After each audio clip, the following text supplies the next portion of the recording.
Hold on. Back on my bullshit. These niggas been hating, get hit with a full clip. They say they don't like me. They want me to hit them with something so shiesty. I said it so nicely. They don't understand why my chain is so icy. Now talk to me nice. They calling my phone saying talk to me nice. Hold on. Wait. Then I hit on my jeweler. Yo, what's going on, guys? Welcome back to the channel. It's the King of 161st Street, and I'm back with another video. If you're new here, hit that sub button. I'm on my way to 1,000 subs before the postseason, which is in October. I need your help to get there. So hit that sub button, and without further ado, like the video, and let's get into it. So mainly what I want to talk about today is the fact that, yes, the Yankees have won their 8th series in a row. That's all great.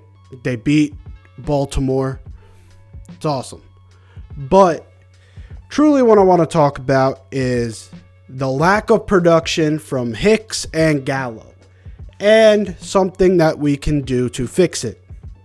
So I have been an Aaron Hicks defender this season. Very much so. I've defended him for his early on production when people were on his ass. And I was like, well, he gets on base a lot. It's not truly like, it's not that big of a deal that he's not having the highest batting average because he's getting on base. With Gallo, I was more saying, like, we knew what we signed up for. He's going to have times like this. It'll get better. With Hicks, things have just broken down for him. I still have some hope for Gallo, but for Hicks, it seems like his swing is just broken right now. Because he used to have a smooth swing through the box. Now, he gets to a point where, like, halfway through his swing, he just goes all over the place. He's pressing, he's trying too hard. And that is causing him to not produce because he can't get a hold of the ball. Like, MLB Network did a great piece on Josh Donaldson and how he swings. And he has the same sort of high leg kick that everyone's been talking about with Hicks. He's got the same high leg kick, but is able to make it work because he uses it as a timing thing. He's able to time it, and then he also has the elbow control to keep the bat through the box. I don't see that with Hicks. Hicks just lifts his leg and then goes all over the place with his swing. He's like 3 for 40, and I don't know if he's going to be able to fix it here in New York. With Joey Gallo, I see glimpses of hope, but the main thing I wanted to talk about with this is the Washington Nationals have been bad this year. No way around it. They have not been great. One player that could be on the market for a trade is Juan Soto. Now, I know what you're saying. How are we going to get Juan Soto? He is one of the best hitters of all time. Like, he is on track to do that. Well, what would the Nationals want in return? They would want prospects, a lot of them. And the Yankees have been stockpiling prospects forever. We got Dominguez, we got Volpe, we got Peraza, we got Sweeney, we got Medina, we got a ton of guys. Why not package 4 of them, even, plus Hicks and Gallo to make money match up, and get Juan Soto to play left field? We play Judge in center full time. Stanton would be right field full time. Donaldson or DJ would be third base full time. And Donaldson would be DH full time. That screams championship team. And that screams George Steinbrenner when you talk about that move. And I think that's a move that, as long, because the real big issue for the Yankees making this trade is the first player, like, not having Volpe in the trade is a non-starter, probably. Like, Volpe is a must in this trade.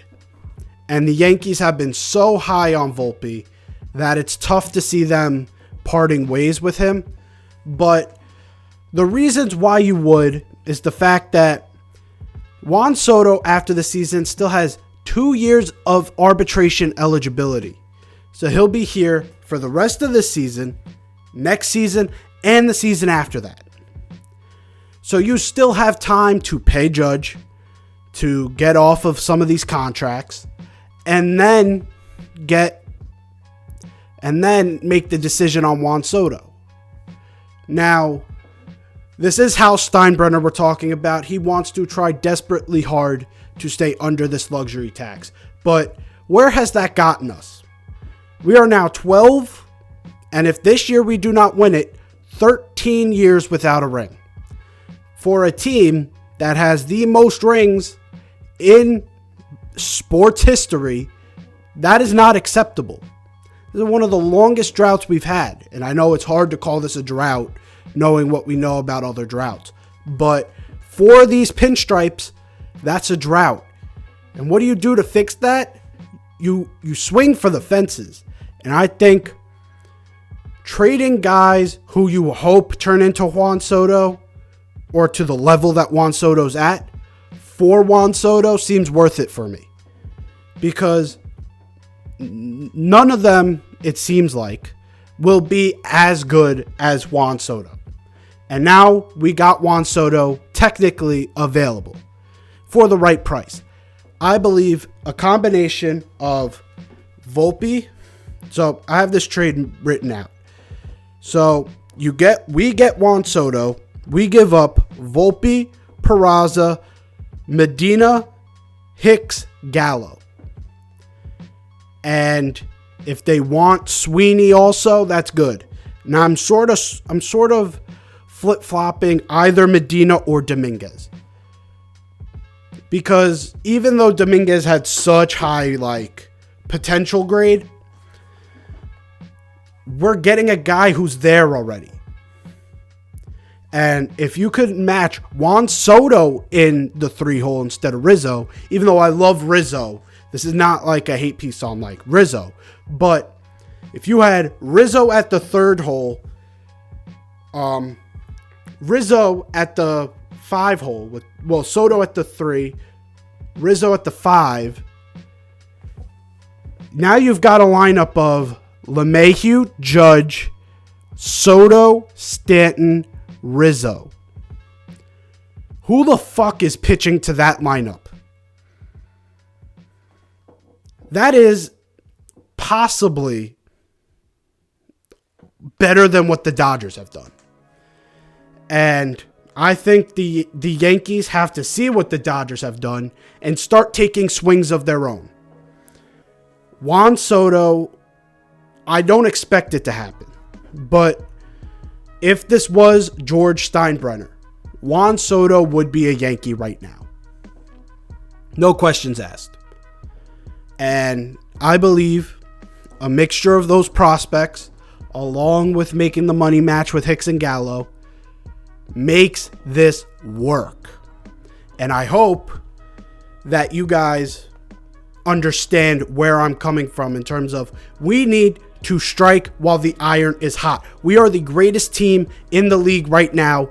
We need to continue that, and we need to keep the pressure on.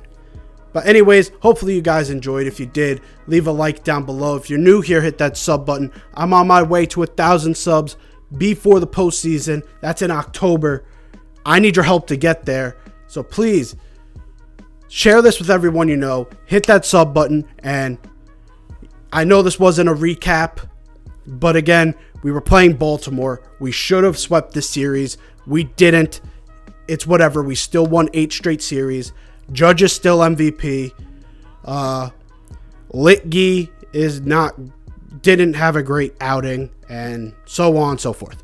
Okay, there's your semi recap. I'll see you guys Monday. Peace.